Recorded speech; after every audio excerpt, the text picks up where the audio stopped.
Tere tulemast siis EMP Vabakonna fondi esimesele infopäevale. Täna oleme teie ees mina, Ksenia Avatud Eesti fondist. Ja mina, Eva Persin, Vabaühenduste Liidust. Ja meiega on kaasas ka kogu EMP Vabakonna Eesti tiim, kes saab soovi korral ka mingeid punkte täiendada ja on abiks täiendavatele küsimustele vastamiseks. Mina vastutan fondis siis pigem tehnilise küsimuste eest, ehk kui on küsimusi, mis on seotud näiteks juhenditega või taotluste esitamisega, siis võib julgelt mulle kirjutada. Juhul, kui te soovite mingit mõttekaaslast, näiteks kui teil on vaja leida partnerit või te soovite näiteks küsida mingit kommunikatsiooni soovitusi, siis võite pöörduda minu poole. Me kahjuks ei saa teile öelda, kas mingi idee või mingi teie projekt sobib konkreetselt siia taotlusvooru. Seda me otsustada ei saa, see on teie enda vastutus ja teie projektide ideede kirjeldus.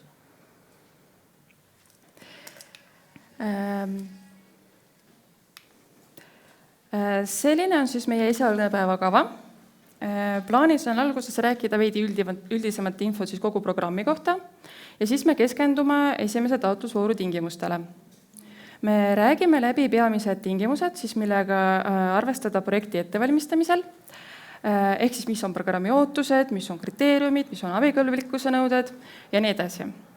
Me näitame ära ka, kus ja mida on võimalik leides meie uuelt kodulehelt ja kus asuvad need samad juhendid, mis on abiks projekti koostamisel. Vahepeal meil toimuvad mõned mõtteharjutused ja iga punkti juures me peatume ja näitame, kuidas täita projektitaotlust ja peatame ka selleks, et te saaksite küsimusi küsida. Vahepeal teeme ka veel ühe sirutuspausi ja plaan on lõpetada siis umbes 4:30 paiku. Niisiis. Toetus kodanikuühiskonnale on siis jätkuvalt Euroopa majanduspiirkonna ja Norra toetuste peamine prioriteet. Liechtenstein ja Norra. Programmi laiem eesmärk on aidata kaasa sotsiaalsete majanduslike erinevuste vähendamisele Euroopa majanduspiirkonnas ning tugevdada kahepoolseid suhteid doonorriikide ja meie ehk siis abisaajariikide vahel. See programm põhineb ühistel väärtustel, milleks on inimväärikuse austamine, vabadus, demokraatia, võrdsus, õigusriik ja inimõiguste austamine. Ehk kõik selle programmi raames rahastatavad organisatsioonid ja tegevused peavad olema kooskõlas nende väärtuste ja põhimõtetega. Sellel perioodil on 10% EMP finantsmehhanismi kogu rahastusest eraldatud kodanikuühiskonna toetamiseks ja selleks on EMP Vabakonna fond.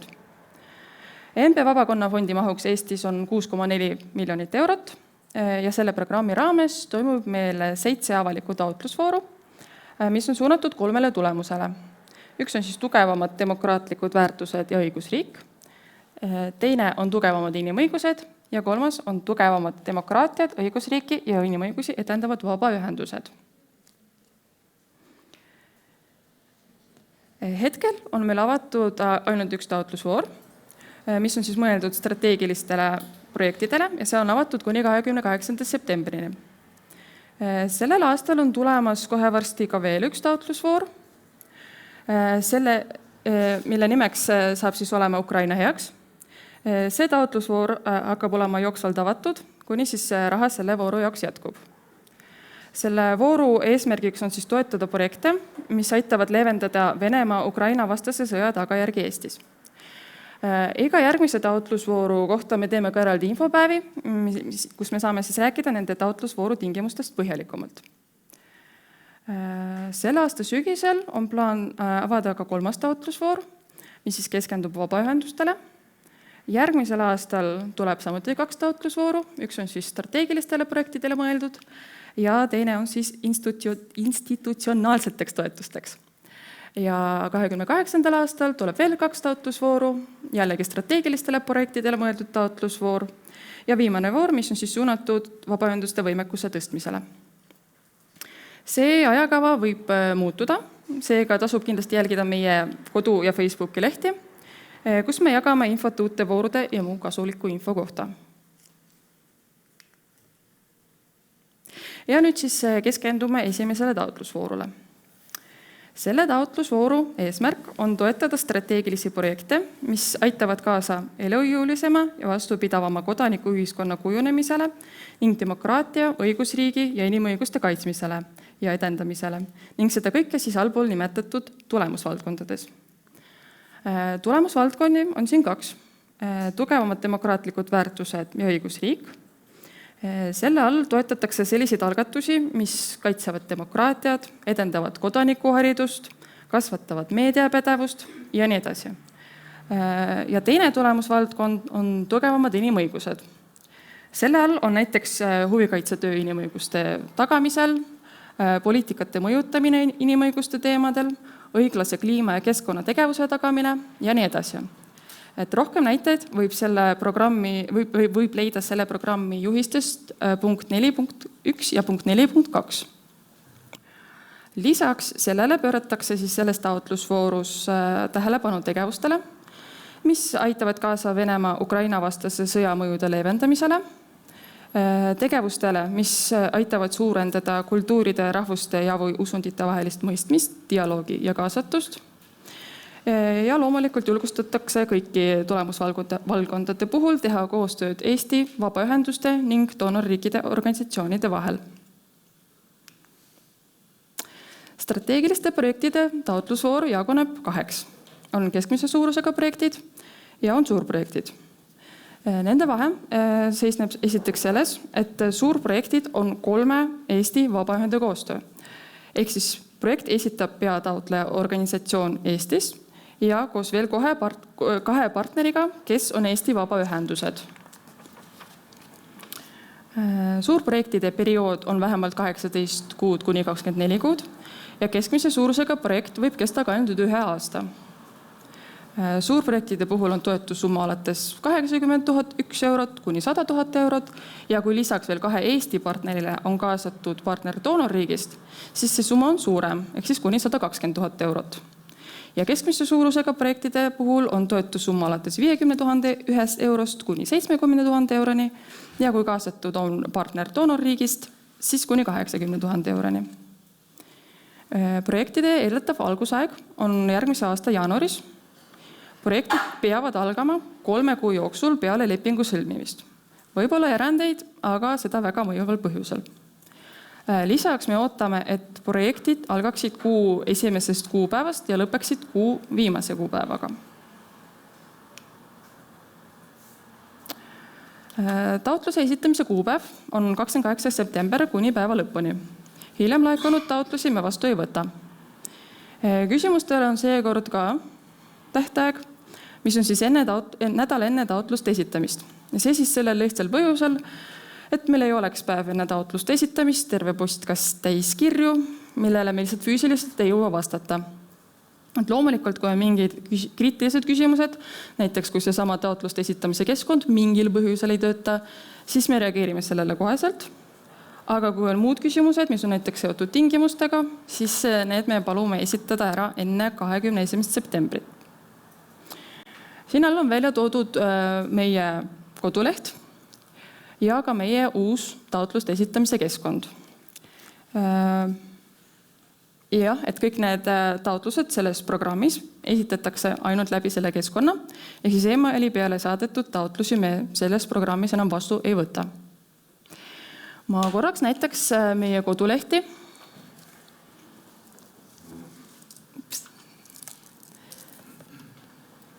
Nii, see on siis meie peamine koduleht ja kui te soovite leida rohkem infot siis selle taotlusvooru kohta, siis te lähete siit, kerige siia allapoole ja siin all saavadki olema kõik need taotlusvoorud.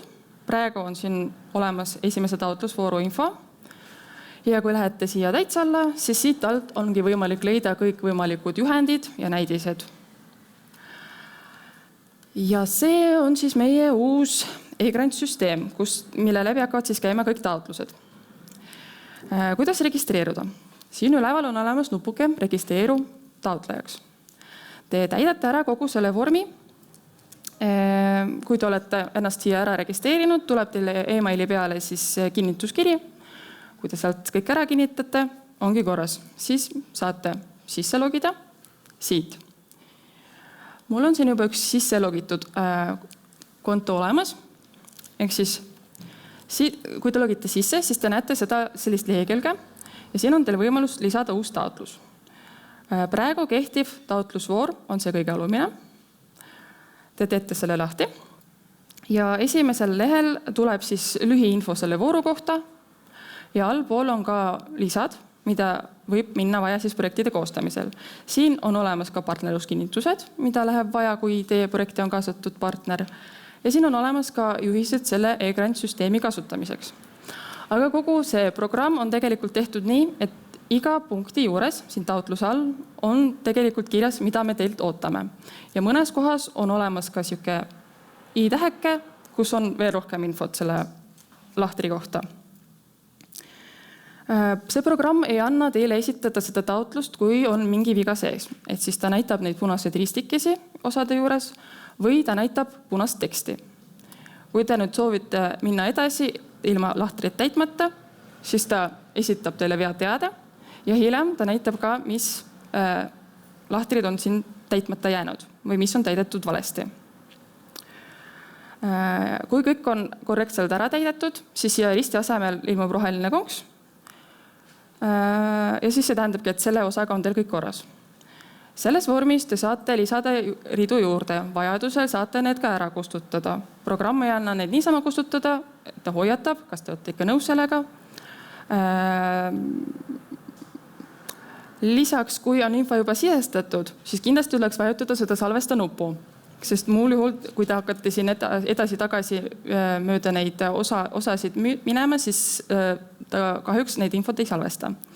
Ja kui vajutada selle salvestaja jätka infot, siis siin hakkab programm juba ise kontrollima, et kas kõik lahtrid on ikka korrektselt ära täidetud.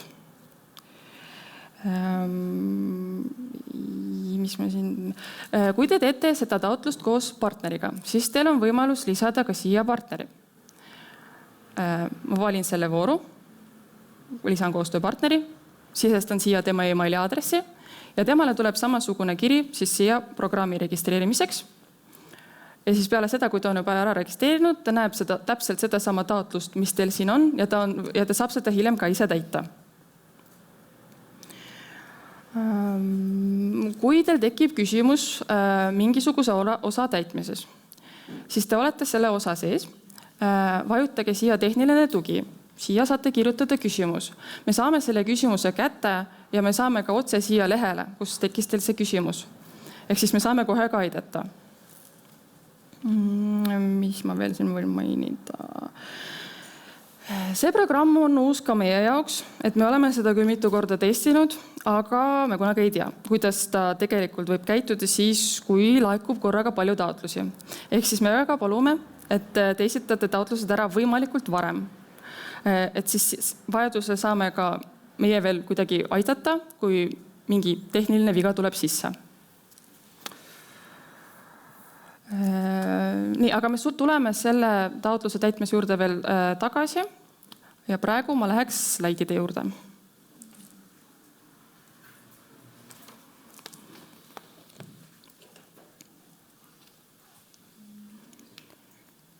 Nii, nüüd siis natuke rohkem sellest, milliseid taotlusi me siia vooru ootame. Selles taotlusvoorus, nagu on juba mainitud, on 2 tulemusvaldkonda.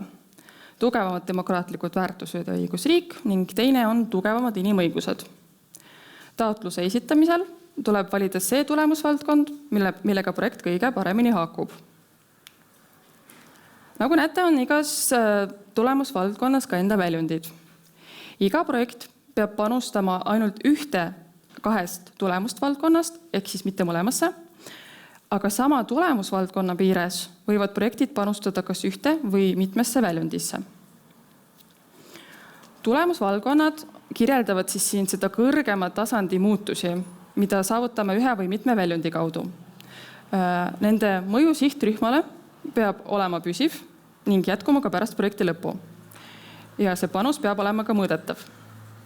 Ja väljundid on siis projekti käigust sihtrühmale mõeldud tooted, teenused või muud otsesed tulemused.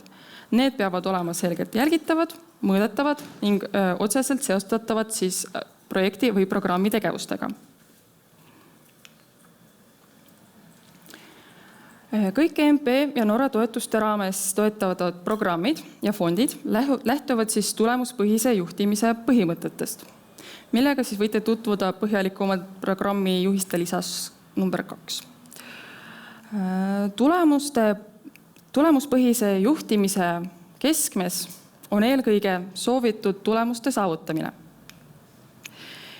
Vabakonna fondi puhul tähendab see keskendumist programmi üldeesmärgile, milleks on siis see kolane kastike, elujõuline ja vastupidav kodanikuühiskond, mis kaitseb ja edendab demokraatiat, õigusriiki ja inimõigusi. See on siis see üldine eesmärk, mida me soovime saavutada selle programmi abil. Ja selle jaoks me peame keskenduma tulemustele või siis teisisõnu tulemusvaldkondadele, mis on otsene muudatus meie sihtrühmale, kelle jaoks me seda projekti ellu viime.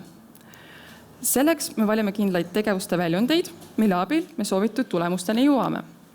Ehk siis madalama astme tulemus ehk tegevuse väljund, mille abil me jõuame soovitud kõrgema astme tulemuseni, mis omakorda aitab meil jõuda selle kõrgema tasandi tulemuseni ehk siis kogu programmi üldeesmärgina. Väljundite saavutamiseks on vaja viia ellu tegevusi ja kasutada selle jaoks olemasolevaid ressursse, mida me nimetame selles programmis sisenditeks. Kuidas see kõik info oleks meil abiks? Ehk siis kuidas saada aru, kas ja mis projekt sobib siia taotlusvooru? Programmi poolt on juba ette antud kindel eesmärk, 3 tulemusvaldkonda, millest 1 on kohustuslik. Ja iga tulemusvaldkonnal on mitu väljundit, millest jällegi vähemalt 1 on kohustuslik. Võtame kõige lihtsama näite. Et ma tean, et mul on inimressursid, ehk siis mul on oskused ja teadmised, mille abil ma saan korraldada kindla tegevuse. Näiteks ma korraldan koolitusprogrammi noortele, kes on siis minu sihtrühm. Ja koolituse teemaks las olla panus demokraatia arengusse. Ma vaatan üle programmi poolt ette antud väljundid ja leian, et kõige paremini minu arvates sobiks see projekt väljundi 1.2 alla, suurem kodanikuaktiivsus, mis on tulemusvaldkond number 1, tugevad demokraatlikud väärtust ja õigusriik. Mu projekt sobib. Ehk siis, kui teil on olemas projekti idee, tutvuge kindlasti programmi poolt juba ette antud väljundite ja tulemustega ja mõelge, mille alla teie projekt kõige paremini sobib ja kas üldse sobib. See on siin üks kriteerium, mida meie hindajad projektide hindamisel arvesse võtavad. Esimese tulemusvaldkonnal on 3 väljundit. Iga väljundi all on toodud välja meie programmi juhistes, on ka märksõnad, mis aitavad teil leida seost teie projektiga. Vahest võib projekt sobida ka ühe tulemusvaldkonna raames, näiteks mitme väljundi alla. Ja see on ka väga okei. Mida rohkem teie projekt on seotud programmi tulemustega, seda paremini ta siia programmi sobib. Ja teise tulemusvaldkonna valikus on samuti 3 väljundit ja välja toodud on märksõnad, mis aitavad leida seost projektiga. Et rohkem saate nendega tutvuda siis programmi juhiste punktis 1.4 ja 1.2. Ja see võib võttagi rohkem aega süvenemiseks. Mis on veel abiks? Veel abiks on indikaatorid. Ja milleks siis on need? Esiteks aitavad need valida sobilikuma väljundi. Näiteks mul oli seesama koolitusprogramm, mille siis tulemuse mõõtmiseks ma soovin kasutada näiteks väljundi 1.2. Ehk siis ma arvutan inimeste arvu, kes mu koolitus on läbinud. 1.2 väljund sobib suurema kodanikuaktiivsuse alla, mis on tulemusvaldkond number 1 olemas. Aga miks seda üldse valima peab? Et kuna te peate projekti lõpus teadma enda jaoks ja siis ka näitama rahastajale, et soovitud muutus või tulemus on projekti jooksul toimunud. Ehk need indikaatorid on näitajad, mille abil me saame hinnata ja siis ka tõendada, kas projektiga kavandatud tulemused, väljundid on tegelikult ka saavutatud. Neid on vaja selleks, et projekti eesmärgid tulemused ei jääks ainult üldiseks kirjelduseks, vaid nende saavutamist oleks siis võimalik mõõta ja või muul viisil ka tõendada. Et taotluses viidatud indikaatorid seavad projekti tegevused ehk siis väljundid ja tulemused kogu programmi eesmärgiga. Seetõttu me soovitame projekti kavandades vaadata valitud väljundi juures olevaid indikaatoreid ja küsida enda käest, milline neist näitab kõige paremini seda tulemust, mida meie projektiga soovime saavutada. Ja siin on inimõiguste tulemusvaldkonna indikaatorid. Me tungivalt soovitame, et te kasutaksite projektis vähemalt ühte programmi poolt pakutud indikaatoritest, sest et see on kogu programmi tulemusraamistik ja see on oluline kriteerium hindamisprotsessis. Iga projekti puhul hiljem toetuslepingus me lepime kokku need kasutatavad indikaatorid, nende mõõteühikud, andmeallikad, alg- ja sihttasemed.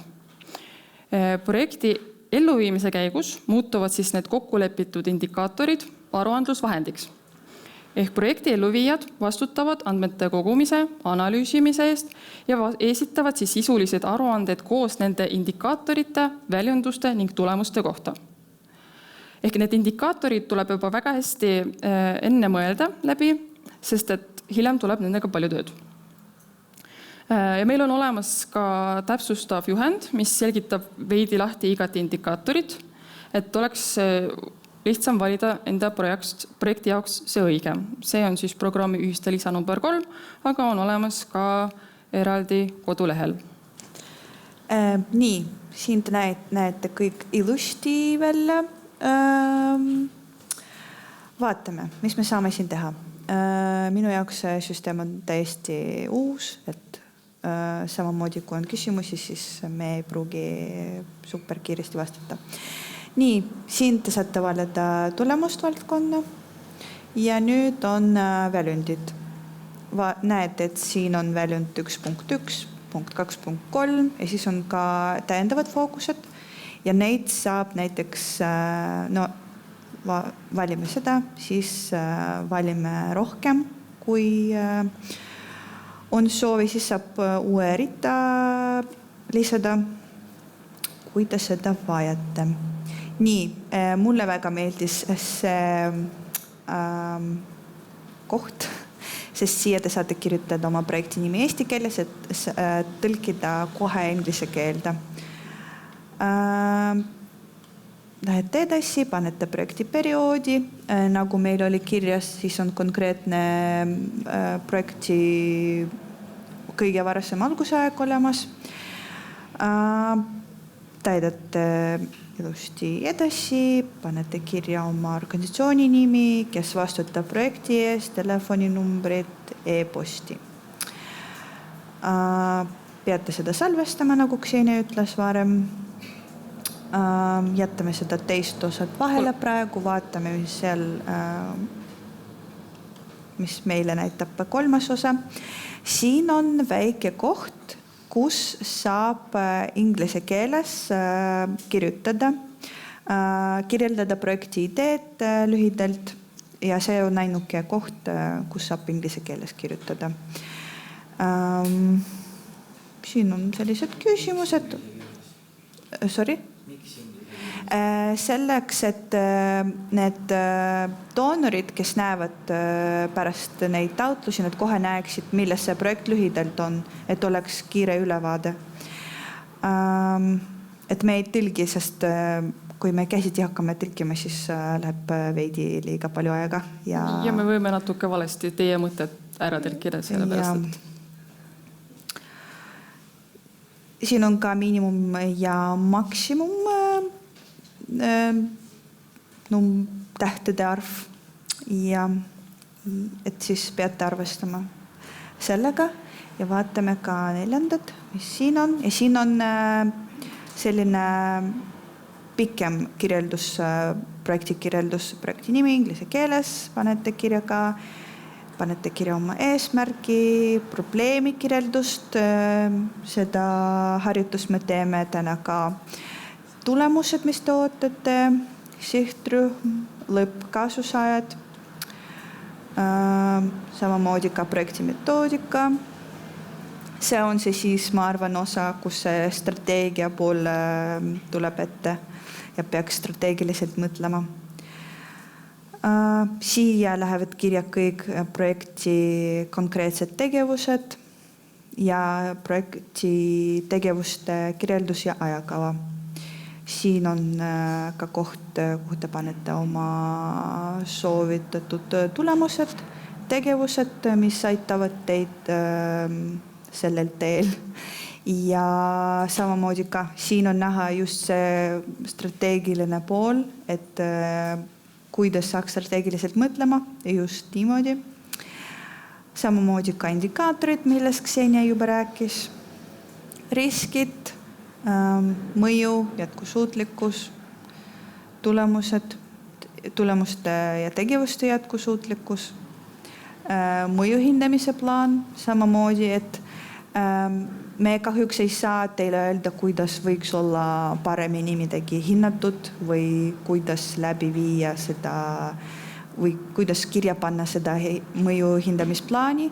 Seda teete teie ise ja siis ainult hindaja saab otsustada, kas see on päris tore plaan või mitte. Teavitusplaan, projekti juhtimine ja läbiviijad, panete kirja organisatsiooni varasemaid kogemusi, selgitate, miks on teie projekt sobiv selle taotlusvooru elluviimiseks. Panete kirja projekti meeskonda, nende kogemused, oskused, kuidas nad saavad panustada. Päris palju kirjutamist, aga ma arvan, et see tuleb hea harjutus iga organisatsiooni jaoks, et saate kõik koos mõtlema, arutama. Nii, see 4. osa on praegu läbi. Saate ka põhjendada, miks te valite neid partnerite projektide jaoks. Tõesti, kui te valite projektide partnerite leidmisega, siis te saate mulle kirjutada, näiteks küsida, kas me teame mingit ühingut, kes teeksid samasugust tööd ja meie saame leida, anda kontakte, toetada selles mõttes. Nii, see osa on meil läbi. Abikõlblik taotleja EMP Vabakonna fondi programmis on siis Eestis asustatud MTÜ või sihtasutus vastava seaduse järgi. Taotleja peab tegutsema avalikes huvides, olema valitsusväline ning sõltumatu valitsussektorist, poliitilistest parteidest ja ettevõtetest. Seekord vaadatakse hindamise käigus ka seda, kuidas on taotleja seni ja jätkuvalt jälginud siis programmi ühiseid väärtusi, millest me juba siin varem rääkisime, need samad inimväärikuse austamine, vabadus, demokraatia, võrdsus ja nii edasi. Ja sellesse taotlusvooru saab abikõlblik taotleja esitada taotluse vaid ühe korra ja ülejäänud taotluses selles voorus ta saab olla partneriks. Ja kui on plaanis esitada suurprojekti taotluse, siis üks taotleja peab olema põhitaotleja ja ülejäänud siis nii-öelda partnerid, aga neile kõigile 3 kehtivad siis need samad abikõlbliku taotleja tingimused. Ja abikõlblik partner siis keskmise suuruse projektidele või suurprojektide korral lisaks siis 3 vabaühendusele. Abikõlblik partner võib olla nii avalik kui ka eraõiguslik, nii äri kui ka mittetulunduslik. Partner võib olla ka vabaühendus, mis on asutatud Eestis, doonorriikides või teistes EMP toetuse abisaajariikides. See nimekiri on meil juhistes olemas. Partner võib olla ka rahvusvaheline organisatsioon või mitteametlik rühmitus, kuid mitteametliku rühmituse puhul kehtivad siis mõned tingimused, mis on siis samuti meie ühistes eraldi välja toodud. Ja ka partneri kohta puhul vaadatakse siis hindamise käigus seda programmi ühiste väärtuste järgimist. Selleks, et esitada taotlus partneriga, peab taotlusega kaasas olema partnerluskinnitus, mis on siis meie poolt juba ette antud. Ja see on leitav siis meie kodulehel esimese taotlusvooru dokumentide all või siis e-grantsi kodulehel lisade all. Nii, siin te näete taotleja partner lehe ja saate registrikoodi järgi otsida. Isegi see on väga mugav minu meelest. Siin on ka lahter, kuhu peaks inglise keeles kirjutama taotleja nimi. Lihtsalt viimase majandusaasta aruande linki. nagu ma sain aru, saab ka failina seda lisada, kui on selleks vajadus. Nii, ma arvan, et see on päris lihtne täitmiseks, on kohe kirjas, mida te peate kirjutama. Saate lisada vajadusel. Siin on ka küsimus, kas projektis on kasutatud partnerid. Muidugi kirjutate, et näiteks jah. See leht on päris lihtne ja väga struktureeritud. Et ei ole väga palju asju, mida teil võiks olla mingi probleem. MB Vabakonna fondi programmi raames on igas taotlusvoorus toetuse määraks 100%, mis siis tähendab, et kaasfinantseeringu nõuet siin ei ole. Kulud, mis sobivad programmi, jagunevad 2. Otsesed kulud ja kaudsed kulud. Otsesed kulud, nagu nimi ütlebki, on otseselt seotud projektiga ja on selle tegevuste elluviimiseks vajalikud. Nende alla lähevad näiteks töötasud, reisikulud, tarbekaubad, seadmete kulud ja teenustega seotud kulud. Kaudse kulud on need, mida on vaja projekti elluviimiseks, aga need ei saa otseselt seostada kindla projekti tegevusega. Nagu näiteks raamatupidamine, kontorirent, kommunaalid, telefon, internet ja nii edasi.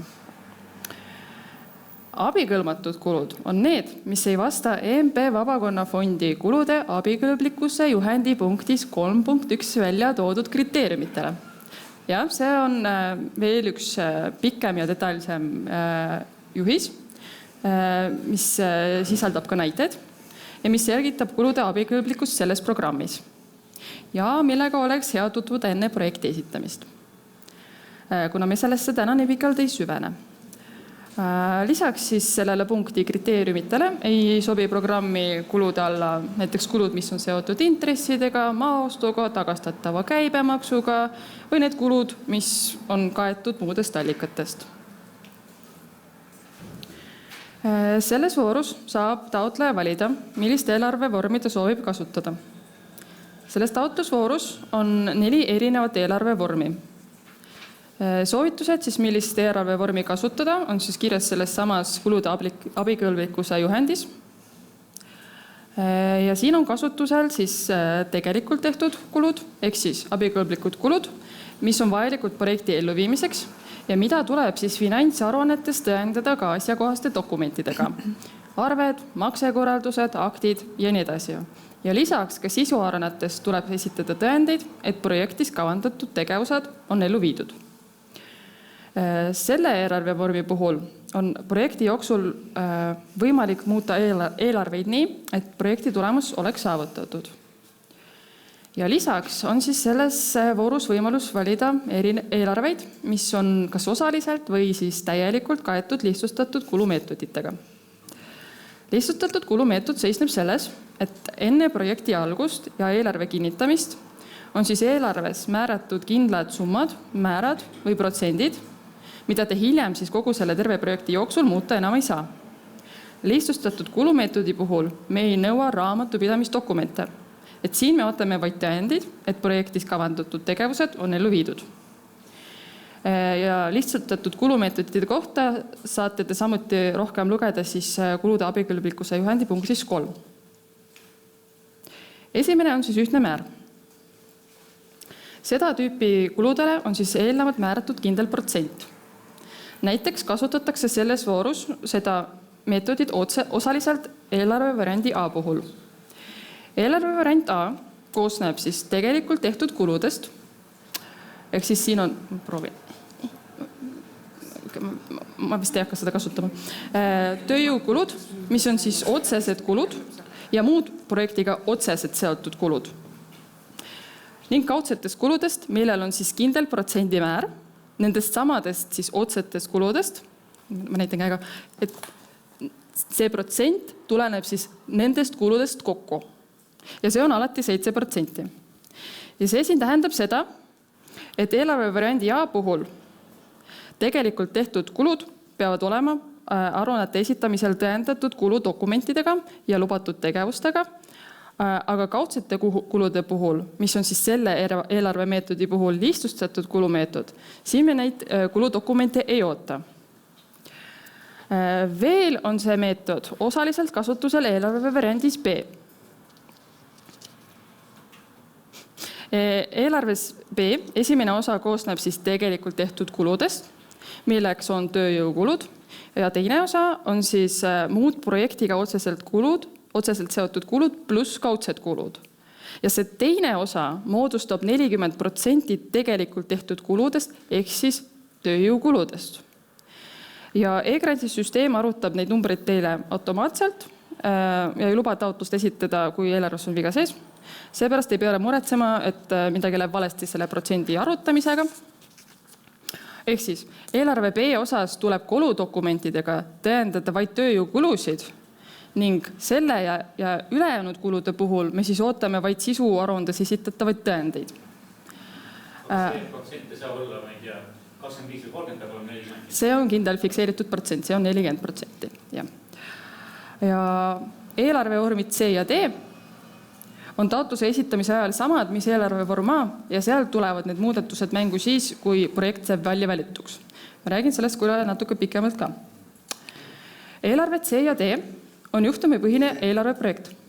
Ma küsin ka selle kohta just need, mis on projekti meeskond või kes on projekti meeskond selle puhul, kas sa räägid vahepeal meeskonna tööjõukulud ja tööjõukulud, kõik on projekti meeskonna tööjõukulud? Ja see võib olla see, et mina ei oska mõista korrektselt kasutada. No seal on kirjas meeskonna tööjõukulud, meeskond on eraldi mõiste, aga seal võib olla ka teisi tööjõukulusid projektis, kes ei ole meeskond, koolitajad ja nii edasi ja nii edasi. Need on ikka projektiga otseselt seotud ilmselt kulud, on ju Egle? Egle noogutab.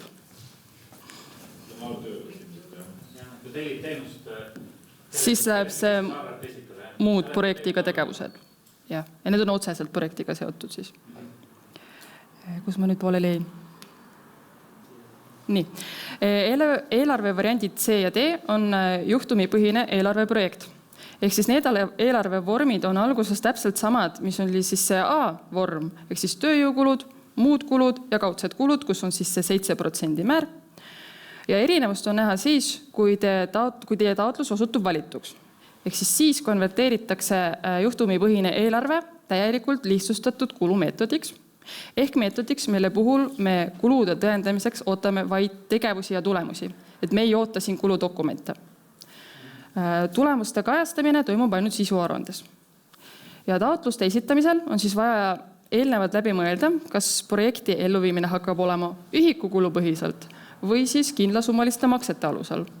Ja lõplik otsus tuleb teil teha siis, kui projekt saab välja valituks.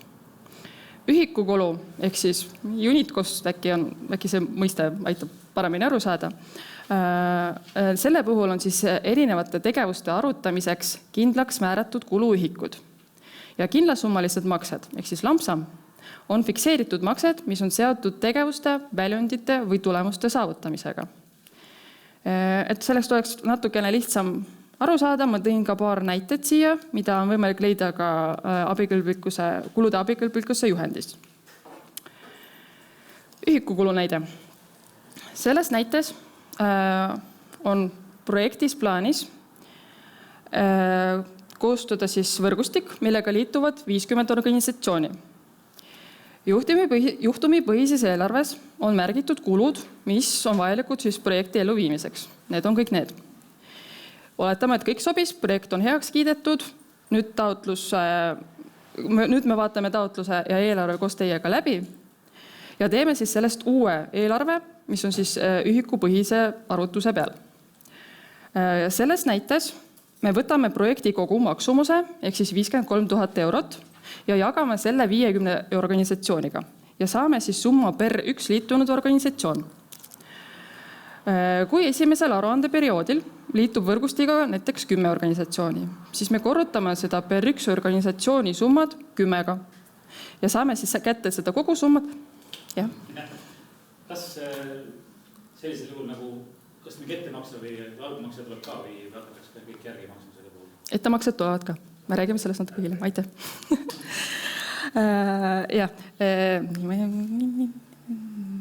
Saame kätte siis esimese aruandluse perioodil seda kogu summat ja kajastamegi seda aruandes ja selliselt me käitume siis projekti lõpuni. et siin konkreetses näites on siis vaid üks ühikukulu kategooria, milleks on võrgustikuga liitunud organisatsioonid. Aga neid kulukategooriaid võib olla ka rohkem, et see sõltub hästi teie projekti sisust. Ja järgmine näide on siis kindlasummaliste maksete kohta.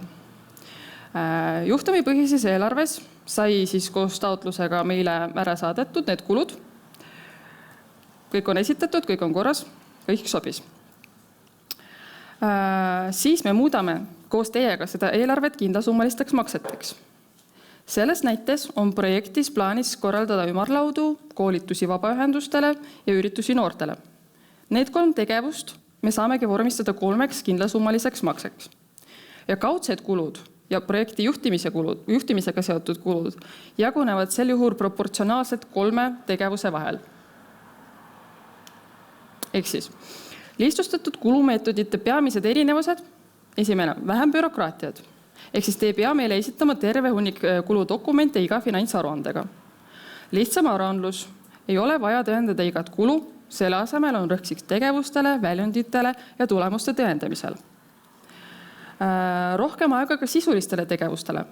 Ei ole vaja koostada enam pikki finantsaruandeid ja selle asemel saab tööga panustada projekti sisulistesse tegevustesse. Kiirem kontroll ja väljamaksed. Mida vähem dokumente, seda vähem aega kulub meie poolt projekti aruannete ülevaatamiseks. Ehk see meetod annab toetuse saajale rohkem aega tegeleda projektiga. Aga vaatame ka seda, mis on vaja meeles pidada lihtsustatud kulumeetodite valimisel. Esiteks seda, et kui valik on tehtud, ei saa seda enam hiljem muuta. Projekti alguses me sõlmime teiega lepingu, kus me märgime lisaks muule ka eelarve vormi ja see jääb selliseks projekti lõpuni. Seda ei saa muuta ka siis, kui projekti keskel te näete, et see meetod enam ei tööta. Kui on tekkimas ala- või ülekulu. Samuti ei saa sellises projektis muuta summasid, määrasid, ühikukulusid, kindlasummulisi makseid ega ka arvutusmeetodeid. Ka eelarve sisesed muudatused ei ole siis lubatud. Näiteks, kui ühe tegevuse all on tekkinud alakulu, siis ei saa enam seda järgi jäänud summa viia üle mingisuguse muu tegevuse alla. Ja kõige tähtsam punkt on siin see, et selliste eelarvete puhul me ei hüvita nagu otseselt kulud, vaid me võtame aluseks tegevuste elluviimist, ühikute täitmist ja tulemuste saavutamist. Ehk kui te olete valinud eelarve variandi B, kus on kasutusel ühtne määr, ehk siis kus on muud kulud 40% nendest tööjõukulud, otsestest tööjõukuludest. Sellises projektis muude kulude suurus sõltub nendest tööjõukuludest. Ehk kui vähenevad tööjõukulud, siis väheneb ka muude kulude osakaal. Ja siin ei ole vahet, et muude kulude alt said tegelikult kõik kulud tehtud. Vähem tööjõukulusid, vähem muid kulusid, väiksem makse.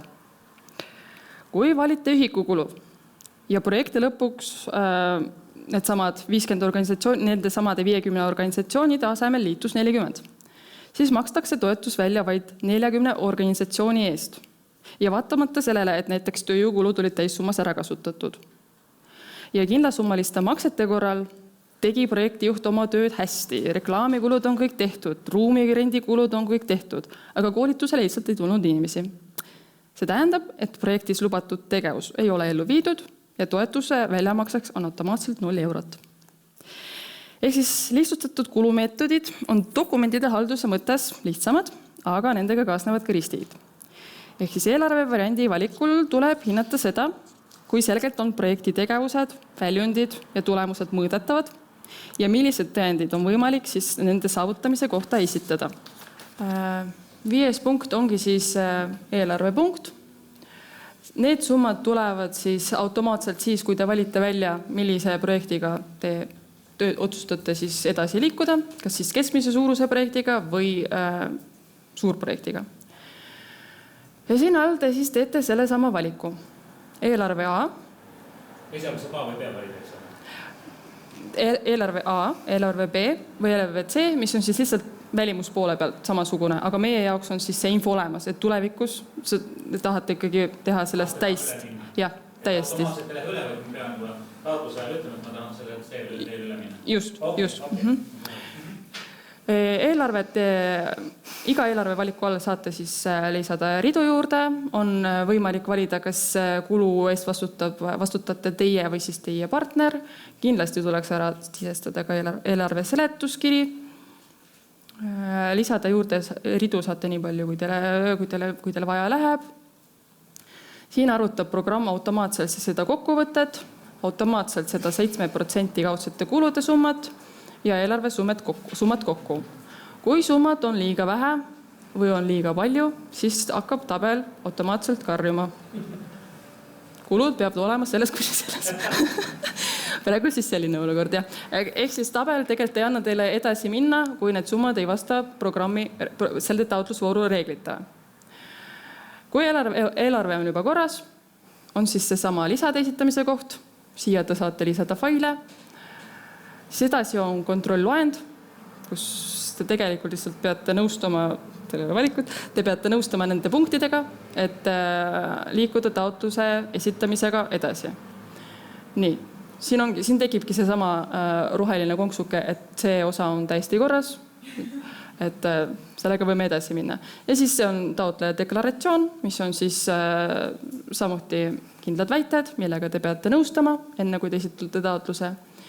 Ja 9. on siis kokkuvõte, kus te näete siis koondi oma taotlusest, kus on olemas juba ka eelarveandmed sees, kontrollloendid ja kui midagi on valesti, siis tuleb see punane kiri siia, kirja peale vajutamisel, ta liigutab teid otse sinna, kus on siis see info puudulik.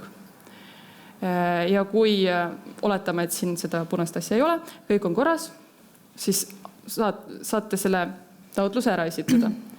Me praegu veel töötame selle kallal, et me saaksime seda allkirjastamist teha otse läbi selle programmi, aga kuna see veel ei tööta, siis selleks oleks vaja ikkagi praegu see taotlus alla laadida, eraldi allkirjastada ja siis üles laadida ja siis ära saata.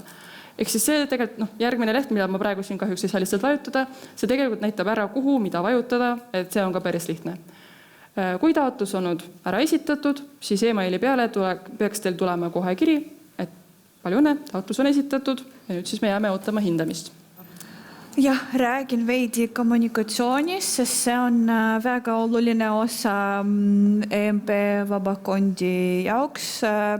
Kui te hakkate kirjutama oma taotlust, täitma seda, siis palun kirjeldage võimalikult palju, kuidas teil plaan on kommunikeerida oma sihtrühmadega, et kes näiteks vastutab kommunikatsiooni eest.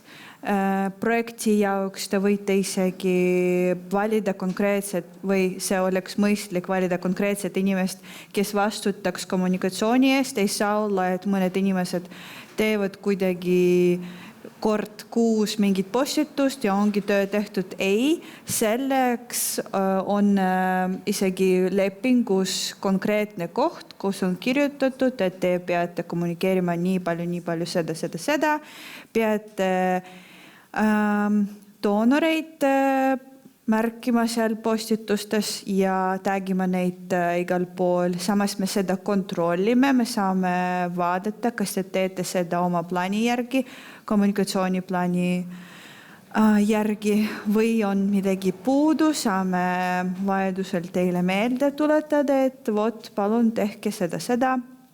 Ehk need konkreetsed asjad, mis te peate tegema, ei ole ainult teile, vaid meil on ka konkreetsed juhised, mida meie peame tegema. Et kui te nägite meie postitusi, siis meil on kindlad hashtagid, kindlad inimesed ja asutused tagitud, et me samamoodi ka oleme siin hästi konkreetsed oma kommunikatsioonis ja loodame, et meie näide on teile kasuks. Saate näha, kuidas seda saaks paremini teha. Kui te saate rahastuse, siis meie saadame teile konkreetse juhendi, kuidas kommunikeerida, mis peaks kindlasti postitustel, videotel ja veebilehtedel olema, et saate kindlasti ilusasti teada. Lühidalt ka hindamiskriteeriumitest, millega te saate tutvuda siis taotlusvooru kuulutuste alt. Et taotlusvooru kuulutuses on natuke rohkem lahti kirjutatud, mida hindajad siis iga punkti juures hindavad. Miinimum on siis selles voorus 75 punkti, et siis kvalifitseeruda rahastamisele. Ja kui väga lühidalt, siis hindavad hindajad, kuivõrd teie projektitaotlus vastab vooru ja programmi eesmärkidele ja milline on selle mõju sihtrühmale. Kõrgelt hinnatakse ka projekti metoodikat, ehk siis kui selgelt ja loogiliselt on põhjendatud probleem ja sihtrühma vajadused ning kui selge on teie tegevuskava. Projekti jätkusuutlikkus on ka oluline, ehk siis projekt peab omama mõju tulevikus. Vaadatakse ka taotleja partneri kogemusi, oskusi, võimekust projekti ellu viia. Eelarvet vaadatakse samuti kriitilise pilguga üle, et kas see on realistlik, kas kõik kulud põhjendatud. Ja kuna nagu Eeva juba rääkis, on kommunikatsiooni osa väga tähtis selles programmis, doonoritele eriti, siis ka seda hinnatakse. Ja viimasena on siis selles voorus 2 lisaväärtust, mis annavad projektile lihtsalt lisapunkte, et kas projekt tagab kultuuride, rahvuste või usundite vahelist mõistmist ja kas on kaasatud partnerid doonorriikidest. Projektitaotlusi hinnatakse siis 2 kriteeriumi alusel.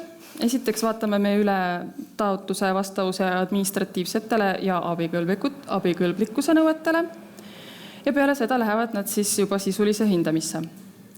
Meie Avatud Eesti fondis vaatame kõigepealt üle siis need administratiivsed nõuded, et kas taotlus on esitatud läbi e-grantsüsteemi, kas on esitatud õigeks tähtajaks, kas on lisatud kõik nõutud lisad, kas projektitaotlus on allkirjastatud allkirjaõigusliku isiku poolt.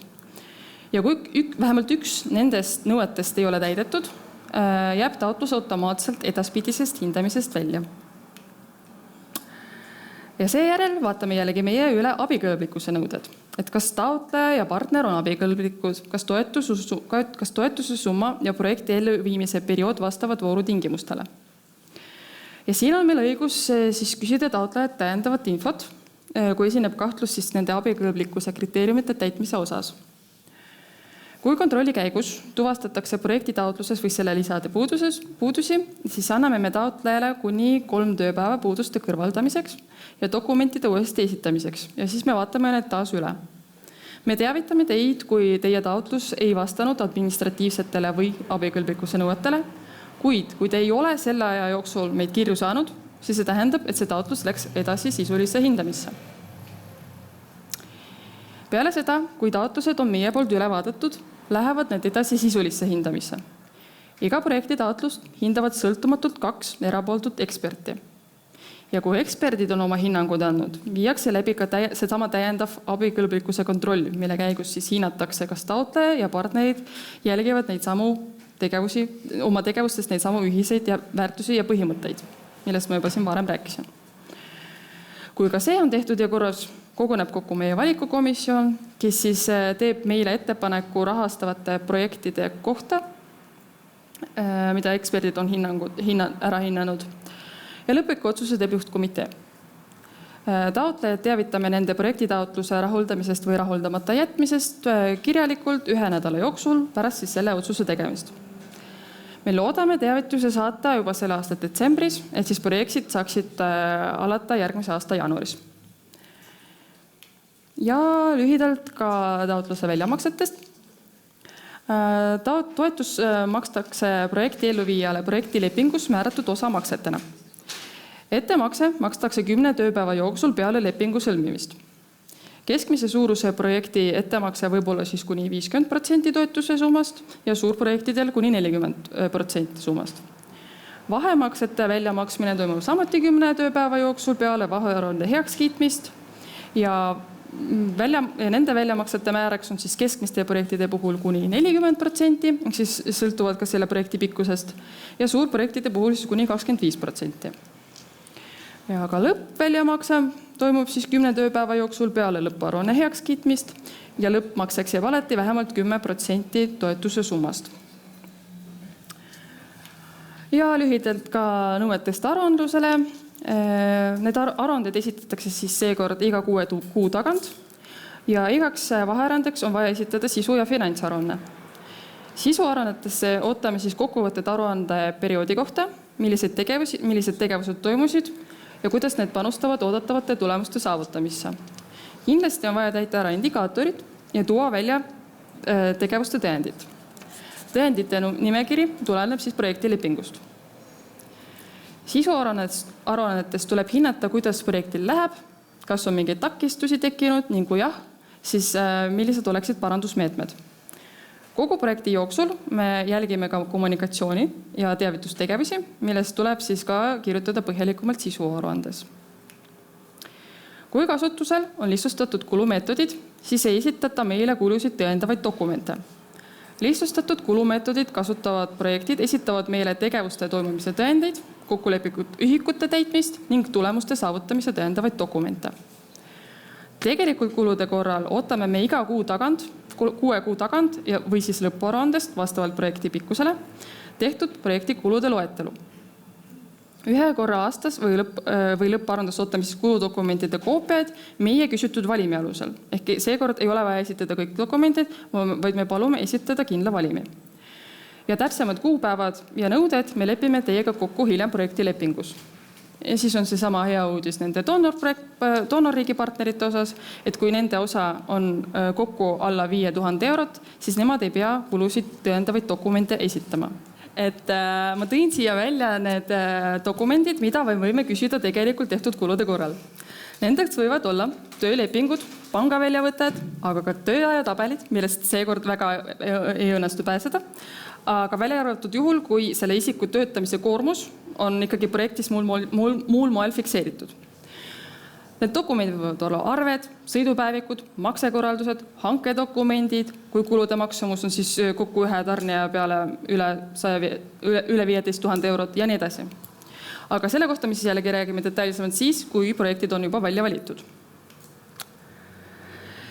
Ja lõpetuseks siis veel kord meeldetuletus, et selles voorus ootame me taotluse e-grantsüsteemi kaudu 28. septembriks. Taotlused peavad olema täidetud eesti keeles. Küsimusi palume esitada kuni 21. septembrini, kas siis CSF üldmailile või siis Evale. Ja me kindlasti soovime tutvuda ka meie kodulehel korduma kippuvate küsimustega, et võib-olla on teie vastus juba seal olemas. Siia slaidile ma lisasin ka koondi meie abimaterjalidest, mis on kindlasti abiks taotluse koostamisel. Mõne puhul te näete, et meil on siin olemas ka faili versioon, ehk mis siis vajadusel me neid vahest peame ka uuendama. Et siis lihtsalt venduge, et teil on see kõige viimane versioon alla laaditud. Ja edasi ma annaksin sõna Evale. Ja, mina veidi räägin sellest, millist abi te võite Vabaühenduste Liidu poolt saada. Isegi võib-olla see ei ole vaid abi, aga koht, kus te saate arendada oma ideid või oma vabaühendusi, et projekti paremini kirjutada. Esimene on mõned materjalid, mis me loome. Esiteks on see eelmise fondi loodud üks koolitus, te saate seda järgi vaadata, link on aktiivne, et kui me paneme selle esitluse fondi veebilehele, siis saate sealt leida või meie heakodanik.ee veebilehelt samamoodi täiesti leitav. See on salvestus, sobib hästi taustamaterjalina neile, kes just kirjutavad oma projekti probleemianalüüsi ja tegevuskava osa. Seal on konkreetne metoodika, mille järgi te saate oma mõtteid kirja panna. Nagu ma juba ütlesin varem, tuleb konkreetne juhend kommunikatsiooni jaoks neile, kes saavad toetuse ja samas ka eraldi koolitus kommunikatsiooni osas, et me saame teiega koos istuda, võib-olla teha esimese postituse, saame koos läbi vaadata, kas kõik punktid on korras, kõik inimesed on tägitud, doonorid samamoodi, et te olete natukene kindlamad selles mõttes. Ja just, mis me saame Vabaühenduste Liidu poolt pakkuda, on mõned variandid, just mõned on täitsa kohe tulemas. Esimene on supervisioonigrupp. Varsti avame registreerimist. saate selle kohta meile otse kirjutada, kui teil on mingi küsimused. Samas ka on huvikaitse kommunikatsioonikoolitus septembri lõpus. Minu arvates huvikaitse on väga oluline osa iga vabaühenduse elus ja see on hästi populaarne praegu ja ma arvan, et projekti jaoks see tuleb kindlasti kasuks. Samamoodi tuleb ka meie vabaühenduste söögiskool. Seal on hästi palju infot erinevatel teemadel. Praegu ma ei räägiks selleks rohkem. Mõned osad tulevad üllatusena teile ja novembris tuleb pooltavahetus. See võiks olla kasulik siis, kui te soovite teada saada, kuidas näiteks potentsiaalne partner, kuidas ta töötab, milliseid nipid ta kasutab oma töös, ehk saate teistsugust kogemust enda vabaühenduse töö jaoks. Samamoodi ka teie pakkumised on väga teretulnud, kui teil on konkreetsed soovid, mida meie võiksime teie jaoks teha, mingit koolitust, seminari, ma ei tea, kas kohtuda koos, palun kirjutage, vaatame, kui on palju inimesi, vabaühendusi, kes kirjutavad samal teemal, siis meie seda saame täitsa organiseerida. Aga kõige kiiremini saate infot kätte kaudu meie nädalakirja ja siis meie sotsiaalmeedia kaudu. Meie poolt oleks siis see kõik, et kas on küsimusi praegu või tekib küsimusi hiljem, siis võite need alati meile kirjutada, helistada, postkasti panna, kuidas teil mugavam on. Aga meie poolt siis oleks aitäh ja edu projektide kirjutamisel ja taotlemisel.